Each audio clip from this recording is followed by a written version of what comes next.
O tema que vamos tratar diz respeito à importância das energias fósseis no processo de crescimento da riqueza mundial, ou seja, do PIB, no aumento da população do planeta e também das suas melhores condições de vida e esperança de vida, e também dos efeitos deletérios que dizem respeito às mudanças climáticas. A energia, contrariamente à matéria que tem peso e volume, é um fenômeno de difícil conceituação. Ela está associada à capacidade de um sistema físico realizar trabalho ou provocar transformações. A energia é uma grandeza física que intervém, que caracteriza e que provoca mudanças no estado de um sistema. Onde há transformação, há emprego de energia. Alguns exemplos de transformações. Uma mudança de velocidade de um objeto. Se a gente imprime maior ou menor energia, esse objeto se desloca com maior ou menor velocidade no espaço. Mudança de composição química. Mudança de temperatura de um recinto. Mudança de forma, basta observar um choque entre dois veículos que a gente observa uma mudança de forma. E mudança de composição atômica. Assim, a gente pode entender o seguinte, que quanto maior for a quantidade de energia injetada em um sistema, maior será a transformação operada neste sistema. E todas as atividades humanas, sejam elas agrícolas, industriais, serviços, transportes, elas necessitam de energia. E o emprego dessas energias nessas atividades, elas modificam o meio natural, tanto vivo quanto inanimado, e modifica o meio ambiente no qual nós estamos inseridos. O sistema econômico, faz parte de uma das atividades humanas, depende de energia para funcionar. Quanto maior for o crescimento da produção, do consumo, tanto de bens quanto de serviços, tanto maior será a quantidade de energia injetada neste sistema. A energia é uma condição necessária para assegurar o crescimento do PIB. Como indica o gráfico que nós vamos apresentar, o PIB é uma função linear e crescente do consumo de energia. Ao produzir, tanto o setor primário, quanto o secundário, quanto o terciário, eles provocam inúmeras e constantes transformações físicas no meio natural. Desde a Revolução Industrial, no século XVIII, o sistema econômico conheceu um processo de crescimento jamais visto em toda a história da humanidade. E os responsáveis por esta expansão foram e ainda são as energias fósseis, ou seja, o carvão, o petróleo e o gás natural. A modernidade nasce, podemos dizer assim, com o emprego das energias fósseis. Com exceção da eletricidade, da energia fotovoltaica e do nuclear, as demais energias, as demais fontes de energia são muito antigas. Desde a Revolução Neolítica, ou seja, desde a sedentarização e do surgimento da agricultura 12 mil anos atrás, a humanidade utilizou essencialmente energias renováveis. A fonte de energia renovável mais importante foi, sem dúvida, a biomassa, que é energia muscular humana, a tração animal, a lenha para aquecimento, cocção e iluminação, e, em menor escala, se empregou energia eólica para velas de barcos, para moinhos e bem como a hidráulica, também para moinhos, para folhos siderúrgicos. Nós podemos dizer que durante 12 mil anos a humanidade sobreviveu graças às forças dos seus próprios músculos. Mas com a energia fóssil, a humanidade conheceu uma radical transformação na sua matriz energética mundial. Essa transformação começa com o carvão, que é empregado a partir de meados do século XVIII, com o petróleo a partir de 1859, nos Estados Unidos, e com o gás natural no século XX, particularmente a partir da segunda metade do século. Desde então, houve um aumento constante do emprego das energias fósseis, e este fato não significou substituição de uma fonte de energia fóssil por outra fonte de energia fóssil. Ou seja, o carvão não foi substituído pelo petróleo, nem o gás natural substituiu o petróleo.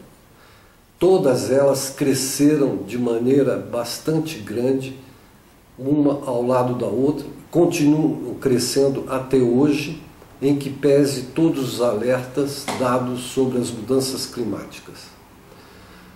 O gráfico que nós vamos ver a seguir mostra o consumo mundial de energia primária em TEPs por fonte de energia de 1860 até os dias de hoje.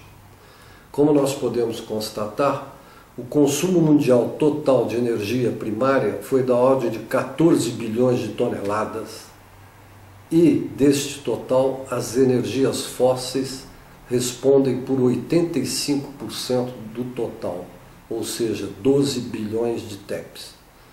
O consumo mundial de energia primária per capita passou de 0,15 TEP no final do século XIX para 2 TEPs atualmente, ou seja, conheceu um aumento de 11 vezes.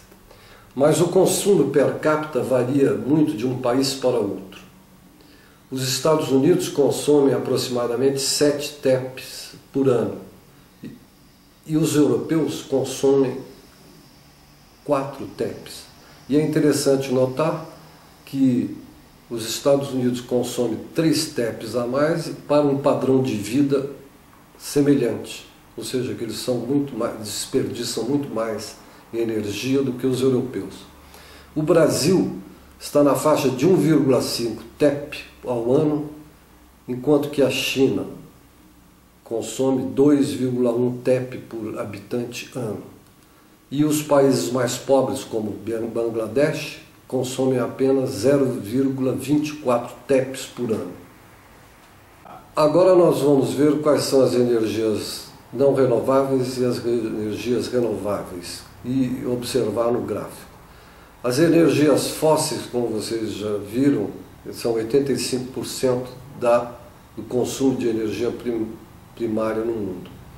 O carvão representa 30%, o petróleo, como vocês podem ver, 32%, e o gás 22% do total de energia primária consumida no mundo. E atenção, aproximadamente 70% da eletricidade produzida no mundo é graças às energias fósseis. Então, quando nós observamos uma foto do planeta tirada de satélite de noite e que observamos, inclusive, os continentes todos iluminados, nós podemos verificar ali, vou dizer que 70% daquela energia, daquela iluminação, ela vem de energias fósseis. O carvão é essencialmente, praticamente, na sua maior parte, empregado para a produção de energia elétrica. Uma pequena parte é destinada à siderúrgica. Esta é a principal utilização do carvão. A outra energia fóssil, e que é a mais nobre, trata-se do petróleo. O petróleo pela sua versatilidade, pelo fato de ser extremamente concentrado, pelo fato de ser líquido, fácil de ser transportado, é essencialmente consumido pelo setor de transportes. 95% do petróleo produzido no mundo serve para transportar. Tudo aquilo que nós temos ao nosso entorno e que foi transportado, o lápis, o computador, a régua, o relógio, tudo isso foi transportado graças ao petróleo. Só para se ter uma ideia da dimensão do petróleo na nossa existência, o consumo diário de petróleo no mundo é da ordem de 95 milhões de barris por dia. Cada barril contém 159 litros de petróleo. Se a gente pudesse empilhar um barril em cima do outro, e um barril tem 80 centímetros de altura por aproximadamente 50 de diâmetro, se nós empilhássemos esses barris um em cima do outro, nós formaríamos uma coluna de 76 mil quilômetros, ou seja, ela chegaria quase à estratosfera. Ela alcançaria e ultrapassaria a maior parte dos satélites que estão girando em volta do planeta. Mas se nós colocarmos esse barril deitado e um ao lado do outro, esses 76 mil quilômetros corresponderiam a 2 voltas em torno do diâmetro, do perímetro da Terra. A Terra tem um perímetro de 40 mil quilômetros. Tal a quantidade que nós absorvemos diariamente de petróleo nesse planeta. E se fosse distribuído esse petróleo per capita, nós daríamos 2 litros para cada habitante do planeta. Ou seja, que se consome mais petróleo hoje do que a água potável por habitante. Ou seja, nós vivemos numa sociedade absolutamente drogada pelo petróleo. E finalmente a outra energia importante é o gás natural.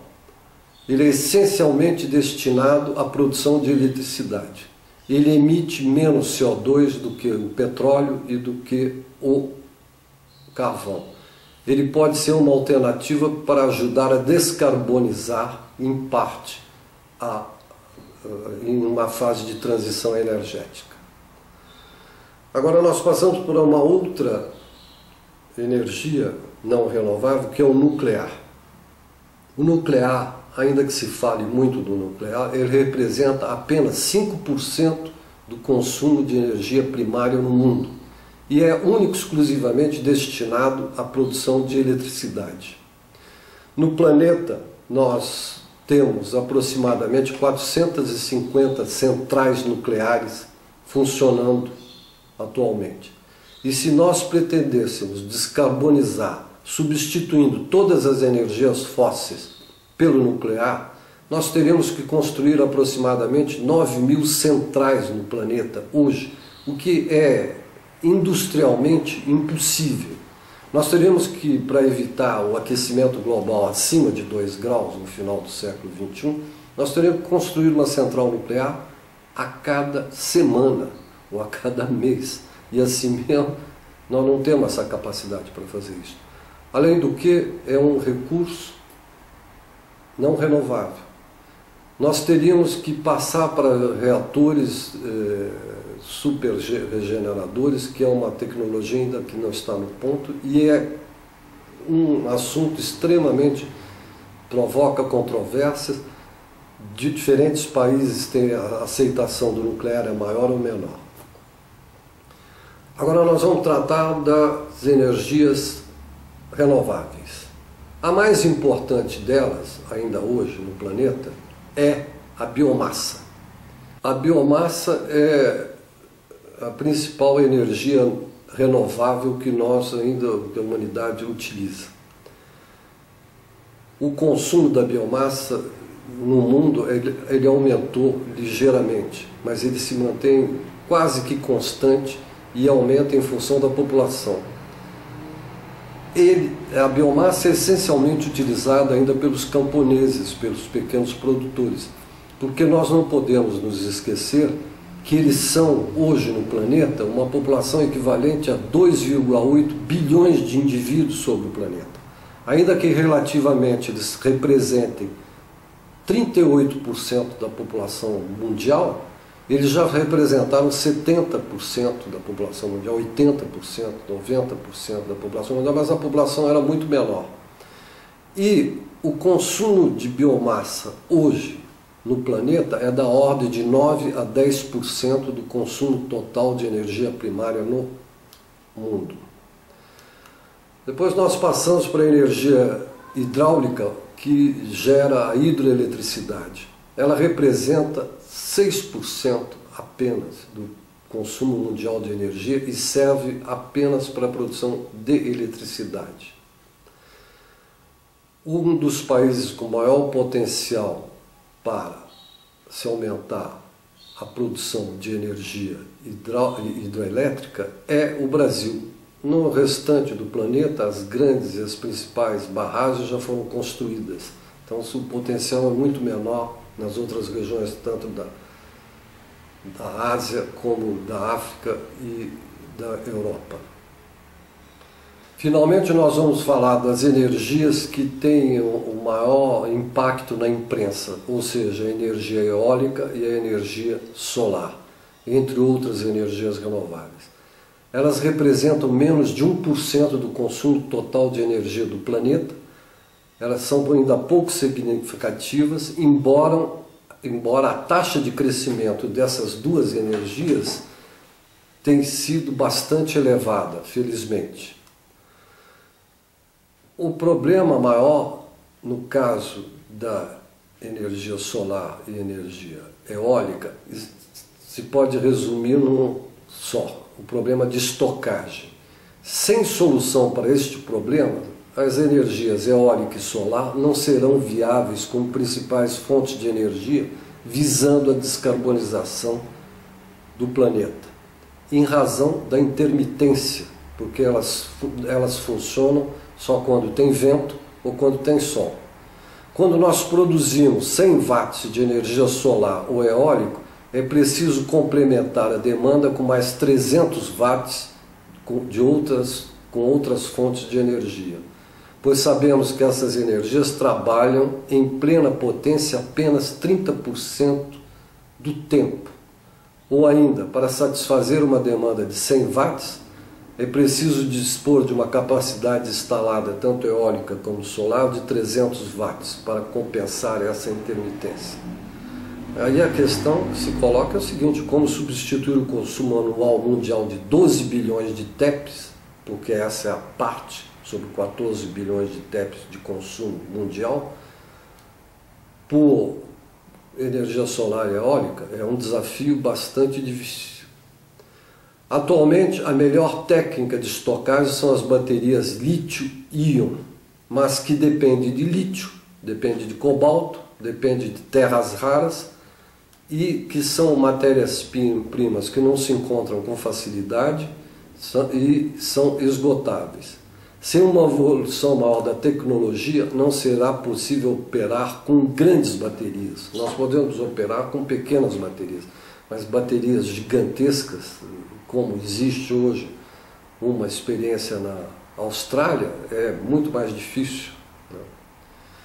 Assim, para terminar esse panorama que foi dado sobre as energias renováveis e não renováveis, é necessário salientar que, graças ao emprego das energias fósseis, a humanidade deixou de ser agrícola para se transformar em uma sociedade urbana, termoindustrial e prestadora de serviços.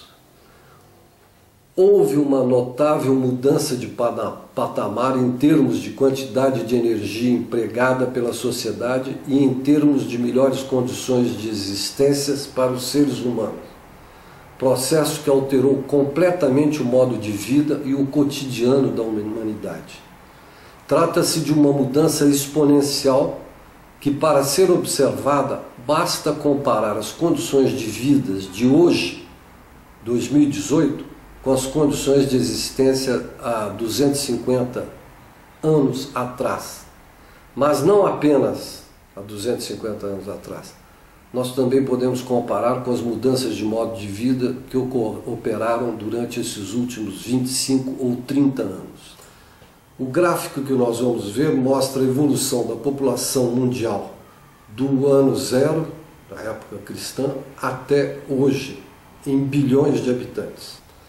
Da sedentarização até o surgimento da agricultura 12 mil anos atrás, até a máquina a vapor, o crescimento da população mundial foi pouco expressivo. Ele passou de 5 milhões de indivíduos há 12 mil anos atrás a 200 milhões de pessoas no começo da era cristã, para alcançar, por volta do século XVII, 700 milhões de habitantes, que passou para 7 bilhões e meio de pessoas em apenas 250 anos. Ou seja, um aumento por um fator 11. O mesmo ocorreu, a gente pode constatar no próximo gráfico, com o crescimento da riqueza, do PIB, que também acompanhou o consumo das energias fósseis. Nós podemos verificar o crescimento do PIB mundial do ano zero até 2017, em dólares constantes de 1990, um trabalho feito por Madison. Como a gente pode verificar, a curva tem a mesma forma, ela tem a mesma forma de um bastão de hóquei. E quando nós superpomos uma curva com a outra, a do crescimento da população mundial e a do PIB per capita, nós verificamos que elas praticamente se confundem. O mesmo ocorreu com as emissões de CO2 de origem antrópica. Elas também cresceram a partir da Revolução Industrial. Muito pouco no começo, mas a concentração de CO2 no início da era industrial, concentração na atmosfera, era de 278 partes por milhão de CO2 na atmosfera. E ela alcança hoje 410 partes por milhão, sendo que, quando a gente totaliza o que está sendo emitido anualmente, que era emitido anualmente em 1950, era da ordem de 1 bilhão de toneladas, e hoje passa a 10 bilhões de toneladas por ano, ou seja, que houve um aumento por um fator 10.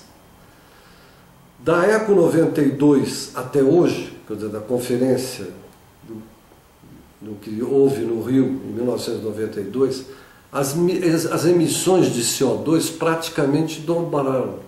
E, no entanto, uma das razões da Eco 92 era exatamente tentar conter as emissões de CO2. Elas foram pouco significativas em 1860, mas elas conheceram um aumento jamais visto desde os anos 50 do século XX. Em série histórica de mais de 700 mil anos de observação do clima, graças ao ar retido nas bolhas de ar do gelo dos polos, jamais se encontrou uma modificação da composição da atmosfera tão brutal no tocante aos níveis de concentração de CO2, de metano e de óxidos nitrosos em um período de tempo tão curto. Então, hoje, quando se fala de descarbonizar a sociedade, fala-se, evidentemente, na substituição de energias fósseis não renováveis por energias renováveis. Ora, quando se fala em descarbonizar a sociedade, significa substituir 85% de energia fóssil por energias que não emitam CO2. O gráfico que vai ser apresentado agora mostra o consumo de energia primária por fontes de energia fóssil, renovável e nuclear. E aqui convém lembrar que a espécie humana pode sobreviver com o emprego de energias renováveis. A prova é que ela já utilizou energias renováveis durante 12 mil anos da Revolução Neolítica, passando pela Antiguidade Clássica e Idade Média até o início da Revolução Industrial. mas a população praticamente crescia muito pouco, ou quase nada. A esperança de vida era de 25 anos e a produtividade do trabalho humano era praticamente nula. As energias fósseis prevaleceram sobre as energias renováveis porque elas têm vantagens superiores sobre as energias renováveis.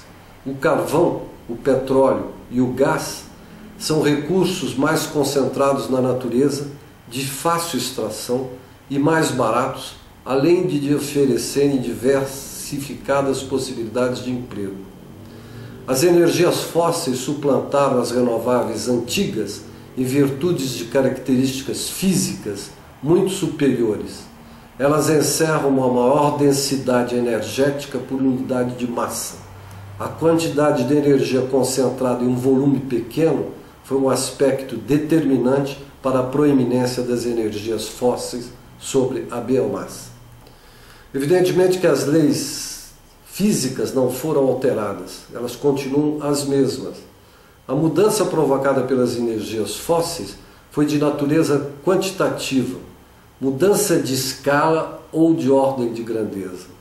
O planeta Terra, no entanto, continua do mesmo tamanho, porém a quantidade de energia utilizada para assegurar o crescimento econômico foi de tal grandeza que reduziu a capacidade do próprio planeta absorver essas transformações em um período de tempo muito curto. Quando se compara a quantidade de trabalho, e nós vamos ver isso no quadro dos rendimentos do trabalho humano com o trabalho das máquinas, quando se compara a quantidade de trabalho sob forma de energia mecânica que um ser humano pode restituir durante uma jornada de 8 horas de trabalho, com a quantidade de energia que 1 litro de petróleo igualmente restitui sob a forma de energia mecânica, a desproporção em favor da energia fóssil é enorme. A compreensão deste simples fenômeno esclarece o papel das energias fósseis na opulência promovida pela modernidade. Como podemos constatar no quadro, a quantidade de energia mecânica que um ser humano restitui durante 8 horas de trabalho em um dia ao cavar um buraco de 6 metros cúbicos é da ordem de 0,05 kWh e pode alcançar 0,5 kWh para um ser humano de 80 kg com um saco de 10 kg nas costas de carga para subir 2.000 metros de desnível em um dia.